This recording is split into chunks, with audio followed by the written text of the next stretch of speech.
संजीव पटेल पत्रकार की जमीन और चक रोड और सत्ताधारी के भाई ने उखड़वाया पिलर, कराया जबरन कब्जा, जिलाधिकारी से शिकायत। मैं आपका दोस्त अनवर खान।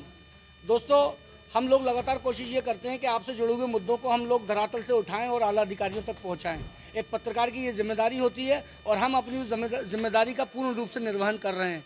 लेकिन एक पत्रकार जब आपकी लड़ाई लड़ता है तो कई बार ऐसा होता है कि वो पत्रकार ही निशाने पर आ जाता है।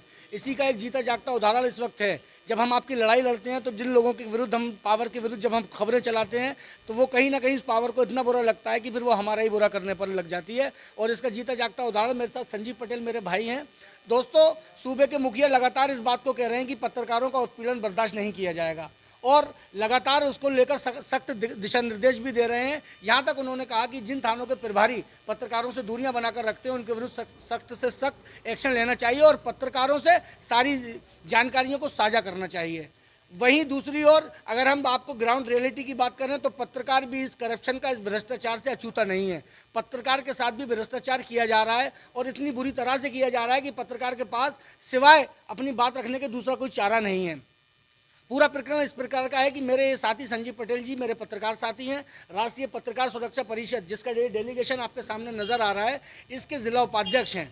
इनकी जमीन पर कुछ भूमाफियाओं द्वारा कब्जा किया जा रहा है। इसमें इन्होंने, संजीव पटेल जी ने यह भी बताया कि उसमें एक सत्तारूढ़ पार्टी के एक विधायक हैं, उनके करीबी लोग भी उसमें लगातार इन्वॉल्व हैं और इनकी ज़मीन पर कब्जा करके और जो इनके निजी पिलर थे वहाँ कुछ भूमाफियाओं ने जाकर उखाड़ दिए और तहसील प्रशासन भी उसमें पूरी तरह से सम्मिलित है।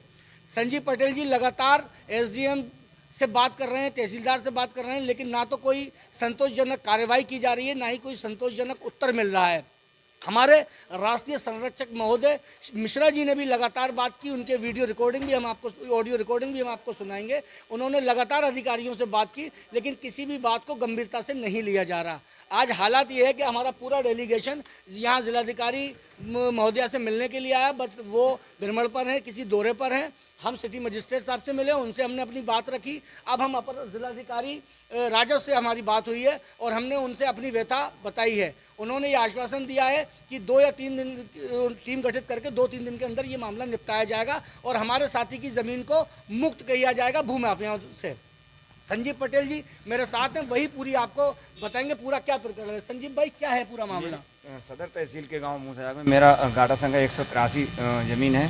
वहीं पर एक चकमार्ग है जिसकी गाटा संख्या 180 है और बराबर में एक विपक्षी है, उनका गाटा संख्या 178 है जी। तो मैंने 29 मई के लिए एक मुख्यमंत्री पोर्टल पर शिकायत की थी कि चकमार्ग की पैमाइश की जाए और मेरी जमीन अलग कर दी जाए और विपक्षी की अलग कर दी जाए। तो जिस पर राजस्व टीम द्वारा पैमाइश की गई और उस पर यह हुआ कि चकमार्ग अलग कर दिया गया। राजस्व टीम की ही सहमति से मेरी जमीन पर पिलर लगाए गए। अब एक सत्ताधारी विधायक हैं, उनके भाई लेखपाल हैं, उनके इशारे पर यहाँ से एक ऐसे ही वो फर्जी राजस्व टीम बना के भेज दी गई। वो रोड पर फीते डालती रही, उन्होंने कहीं पैमाइश नहीं की और मेरी ज़मीन में लगे हुए पिलर थे वे पुलिस बल के द्वारा उखड़वा दिए गए और हम लोगों को एक तरफ बंधक बना के बैठा दिया गया और बराबर लगातार सत्ताधारी विधायक के भाई और सत्ताधारी विधायक वो संपर्क में रहे, जिससे अधिकारी दबाव बनाए रहे कि आप यहाँ से जाइए नहीं तो मुकदमा लिख दिया जाएगा, जेल चले जाओगे, धमकाते रहे और न्याय नहीं मिला। पहले भी हम एसडीएम साहब से मुलाकात कर चुके हैं, उन्होंने भी न्याय का आश्वासन दिया लेकिन कोई न्याय नहीं मिला। तब हम जिलाधिकारी महोदय से मिलने आए लेकिन जिलाधिकारी महोदय कहीं भ्रमण पर हैं और जो है सिटी मजिस्ट्रेट साहब से मुलाकात की तो उन्होंने भी आश्वासन दिया है और अपर जिलाधिकारी वित्त एवं राजस्व ने भी आश्वासन दिया कि 2 दिन में मैं इसका निस्तारण कराता हूँ। तो शायद है कि न्याय मिल जाए हम लोग को। मेरे साथ राष्ट्रीय पत्रकार सुरक्षा परिषद के संरक्षक महोदय भी हैं, जिलाध्यक्ष महोदय भी हैं, पूरी टीम यहाँ मौजूद है। संरक्षक जी, आपका क्या स्टैंड है इस पूरे मामले पर?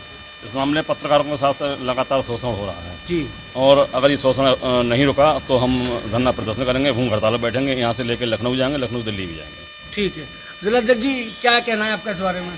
भाई, इस कार्य में हम लोग रुकेंगे नहीं और हमारा पूरा संगठन जिले से लेकर प्रदेश तक संजीव भाई के साथ है। और अगर जैसे हमने एडीएम साहब से भी कहा है, बोले नहीं मुझे दिखवाइए, मैं दिखाता हूँ, रिपोर्ट मंगाता हूँ।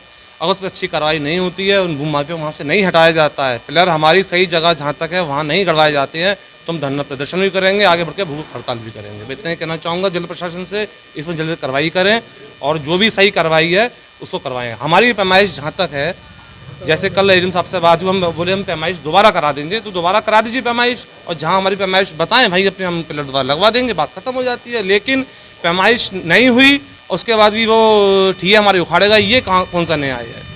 तो इसी संबंध में हम लोग आज यहाँ पर आए हैं कार्रवाई के लिए, और कार्रवाई होगी निश्चित। हमें पूरा प्रशासन में भरोसा है, और अगर आगे नहीं होता है तो हमारा संगठन जमीन से लेके आसमान तक इस पर लड़ेगा। दोस्तों, ये हमारा राष्ट्रीय पत्रकार सुरक्षा परिषद का मैं एक महासचिव हूँ। महासचिव के तौर पर मैं अपना स्टेटमेंट ये दे रहा हूँ कि जितने भी पत्रकार संगठन हैं, हम सब परिवार हैं।